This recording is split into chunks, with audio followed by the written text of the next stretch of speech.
Guy wrote up a 24-page report on me, the evaluation and stuff. Is Jack Talcott deemed to be a danger to self or others after talking to people who had been avoiding me for the past several years? He put in paper that I am too disagreeable. Now, that is not what he was paid to do, nor is that a violation of the postal rules. I should have been able to return to work, even if a doctor says I'm disagreeable.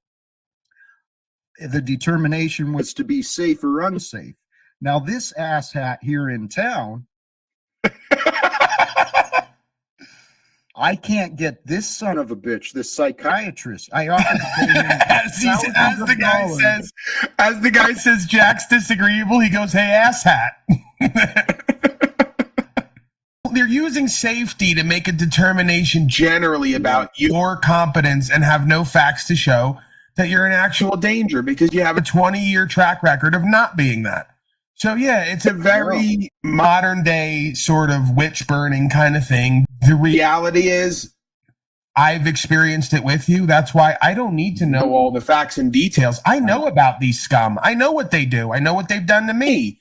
Doesn't change that there was stuff for me to learn through the journey about how I could do and be better and apply myself in different ways and perceive differently. My perspective was off, and I see that with you, and I can't avoid that. So I'm not going to make excuses or defend them.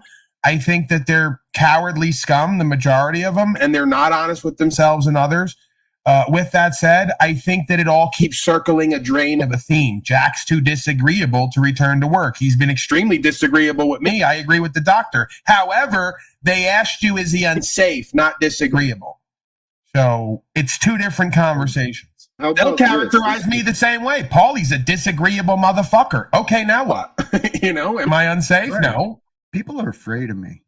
I know that. You're not afraid of me. That's the difference. I'm not really afraid of anyone or anything. I know. Other than falling short of what I see as the purpose and meaning here before the creation. Paul, when I first saw you, when I first heard you talking about public servants and their duty, their responsibility to the people, I allowed my mind to wander, and I was thinking, God, if I could get that guy to be my advocate, you know what, Paul? I want to speak to those fucking cowards in Washington, D.C., not just at the Postal Service, but in Congress. Okay, but we can't be disagreeable, right? Because we have some passion for truth.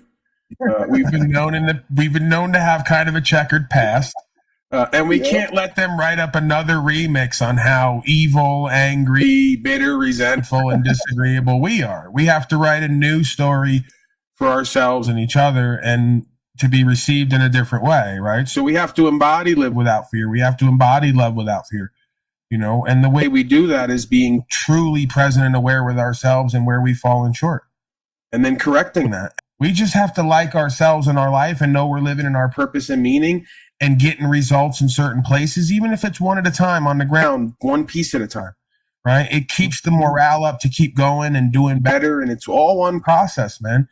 They can be in or out. Yeah. That's when it flips. When we start embodying this and then they come to us, like people came to me in a 10 on an Android and say, we see you got something, Paulie boy. What is it? Show it. Tell it. Now it's the time to shine. I don't go to them. They may not be ready for what the fuck I'm doing and being for me. They've shown they're not. So you do that, and then at a certain point, they come to you, right? When the student is ready, the teacher appears, ask and it will be given. The time for the revelation is when you get it, not when you want it, right? You get it when you need it. And we don't decide, what timeline that is, right? And that's the struggle. That is the struggle. We all want to be famous. We all want fiat. We all want to be recognized. We all want status and power and to be inspiring. Do you want it out of false self, egoic, worldly ways? Or do you want it out of following and serving something that's in all of us that we're meant to be and do here, right now especially? So that's how I get mine.